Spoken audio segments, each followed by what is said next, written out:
नमस्कार पर्वणी अंतर्गत विचार शलाका विषय आहे श्री जगदंबा. विचार आहेत प्रीती वैद्य यांचे.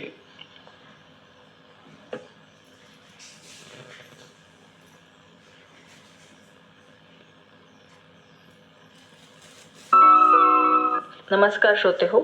सृष्टी स्थितीमधील विनाशांना शक्तिभूते सनातनी, सृष्टी स्थिती विनाशानां शक्तिरूपे सनातनी, गुणाश्रय गुणमये नारायणी नमोस्तु. सृष्टी स्थिती विनाशानां शक्तिभूते सनातनी, गुणाश्रय गुणमये नारायणी नमोस्तु. जीवनामध्ये प्रसन्नता आणि आनंद मिळवण्यासाठी गुणांचा आश्रय असलेली म्हणजे गुणमयी अशी असलेली नारायणी, तिला माझा नमस्कार असो. मैत्रिणींनो, आज अष्टमी. आज आपण महागौरीचे पूजन करत असतो. नवरात्रीमध्ये अष्टमी तिथी ही खूप महत्त्वाची तिथी आहे. या दिवशी आपण कन्या पूजनाचेही खूप महत्त्व आपण जाणतो. म्हणून आपण म्हणत असतो, या देवी सर्वभूतेषु गौरी रूपेण संस्थिता, नमस्तस्मै नमस्तस्मै नमस्तस्मै नमो नमः. नवरात्रोत्सवाच्या निमित्तानं सर्व शक्ती संपन्न जगन्मातेकडे आपण ही प्रार्थना करत असतो. मैत्रिणींनो, नवरात्रोत्सव म्हणजे शक्तीचं जागरण, जगदंबेची आराधना, तिच्या स्वरूपामध्ये स्वतःला बघून स्वतःतील स्त्री शक्तीचे जागरण. स्त्री म्हणजे सत्व, रज, तम या तीनही गुणांनी युक्त असलेली, आणि शक्ती म्हणजे बल, ऊर्जा, प्रयत्न करण्याची क्षमता, आपल्या आचरणाला प्रभावित करणारी, नियंत्रित करणारी क्षमता. या सर्व शक्ती जाणण्याची, ओळखण्याची आणि ती शक्ती योग्य दिशेने वळविण्याची गरज आज स्त्री शक्तीबाबत प्रकर्षाने आपल्याला जाणवते. स्त्रियांमध्ये अगणित शक्ती निसर्गानेच प्रदान केलेली, त्यामध्ये मुख्यतः सृजन, संगोपन, संवर्धन. स्त्रीला माता म्हणतात. सर्व घरातील लोकांचे मत ती निर्माण करते म्हणून ती माता. मातीप्रमाणे सृजन करते म्हणून माता. दुहिता तिला म्हणतात कारण दोन घरांचे हित ती साधते म्हणून ती दुहिता. तिला आई म्हणतात कारण आजन्म ईश्वरत्व तिच्यात वास करते म्हणून ती आई. आपल्या भारतीय संस्कृतीमध्ये स्त्रीला आद्य स्थान दिले गेलेले आढळते. म्हणून आपण आपली आद्य गुरु असलेल्या आईला आधी नमन करतो. मातृदेवोभव असं आपण म्हणतो.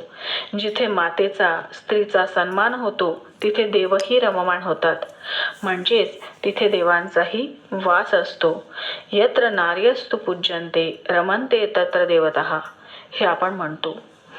जगातील धार्मिक, सामाजिक, राजकीय आदी क्षेत्रात जी जी नवरत्ने आजपर्यंत झळकली त्या सर्वांनीच आपल्या अंगी असलेल्या दिव्य तेजाचे अंश आपल्या सुमातांनाच दिलेले आढळून येईल. सुमाता ही आपल्या गृहसाम्राज्यात पुढील पिढीचे सुपोषण नि सुवर्धन करू शकते. मातृस्थाना इतके आदरणीय, वंदनीय, पूजनीय असे दुसरे कोणतेच स्थान नाही. आणि म्हणूनच वेदांचा देखील संदेश आहे, न मातुः परम दैवतम.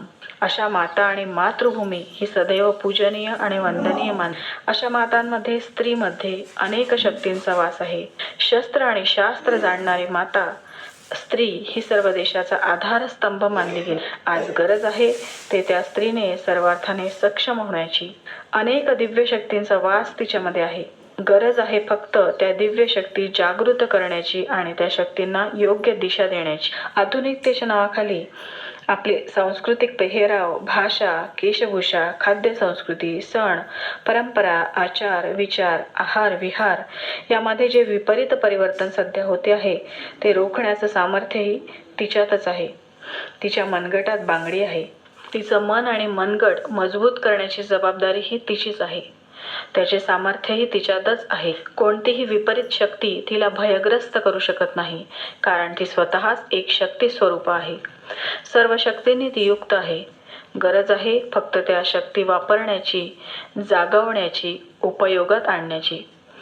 स्त्रियांनी सुरक्षिततेसाठी स्वतःच सक्षम होण्याची गरज आज आपल्या आजूबाजूच्या सामाजिक वातावरणामुळे निर्माण झाली आहे. तिने स्वतः स्वसंरक्षणाचे धडे घ्यायला हवे.